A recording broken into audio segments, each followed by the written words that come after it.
Now, look, when it comes to climate change, I am very worried about our future. Today is another one of those strike for climate days, and it highlights like no other day just how people are filling the minds of our young with fear, idiocy and gutter level politics. I mean, have a look at this outside Kirribilli House, the Prime Minister's Sydney residence. They continue to give handout after handout after handout to the fossil fuel industry just for a quick buck. We need to hold our government to account. We're set to have a federal election by May at the latest, and the Morrison government need to know that we're voting them out. This is topsy-turvy world, isn't it? It's kind of opposite world. They're being fed the opposite of reality, these kids. Handouts don't go to the fossil fuel industry. They make money. The handouts and subsidies by the tens of billions of dollars go to the renewable energy sector. And by the way, you can't vote out a government until you turn 18. Shouting over the fence doesn't cut it. Now, I'm not worried about the climate so much. It's always changed. It will always change. We've always adapted. There's plenty more we can do about greenhouse gas emissions, as I'll go into in a moment. And importantly, there's scant evidence that anything about our climate is actually getting worse just now.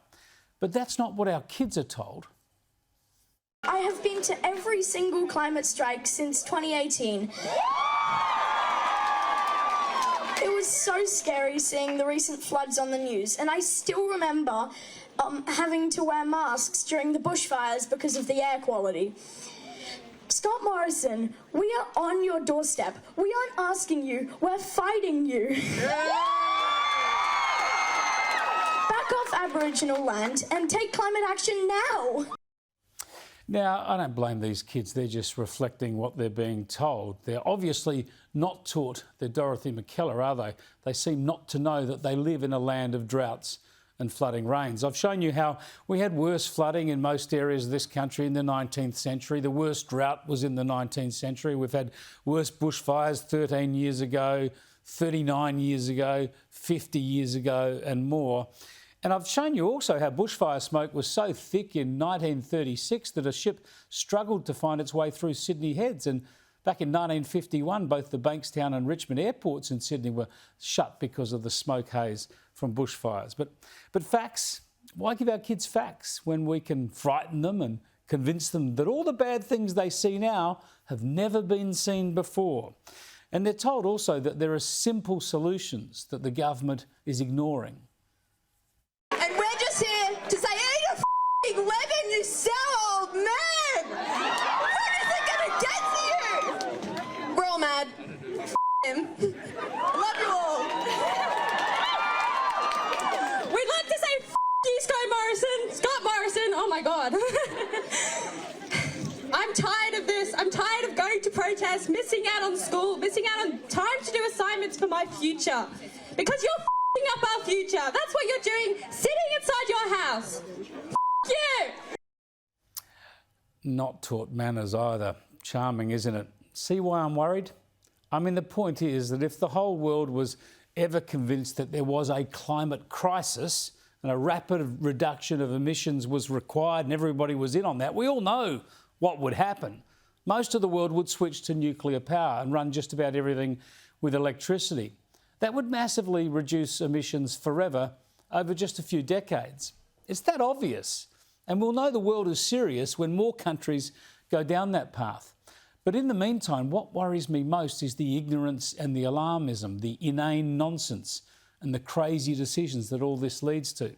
We know our renewable energy push has cost us a bomb through electricity prices, of course, that we've all had to pay, but also through direct government spending and subsidies and through lost industries and jobs. And most of our politicians are intent on continuing down that path. For the same money, we could have built 3 or 4 nuclear power stations that would give us emissions-free energy for up to a century. Reliable, affordable, creating jobs, delivering expertise and security. Instead, we play around with the windmills and solar panels imported from China, where they're made with our iron ore and coal. What a clever country, hey? But But at least we're teaching our kids the right priorities, hey?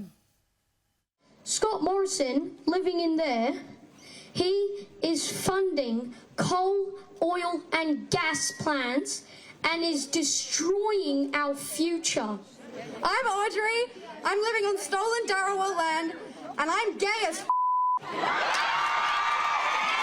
my future depends on a man who's not going to live to see it. A man who's using his position of power to serve his own interests and not the interests of the Australian people. And I am sick of it! Again, don't blame those kids. It's what they're fed. It's the diet they're fed. Simple fear-mongering, simple solutions, simple politics. These kids need to go to school. Well, actually, they need to learn some facts from somewhere. Perhaps they should go somewhere else to find them other than school. You only have to read the papers or watch the ABC or have a look around at some of the popular websites to see that they're being fed a pop culture version of science, over-the-top alarmism, economic idiocy, and a lot of ugly politicking. You wonder how we end up with politicians as extreme and ill-informed as Adam Bandt and Sarah Hanson-Young.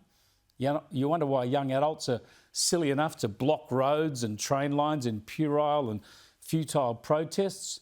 You wonder why people think decisions in Australia can put an end to natural disasters. Well, no doubt it all starts in our schools.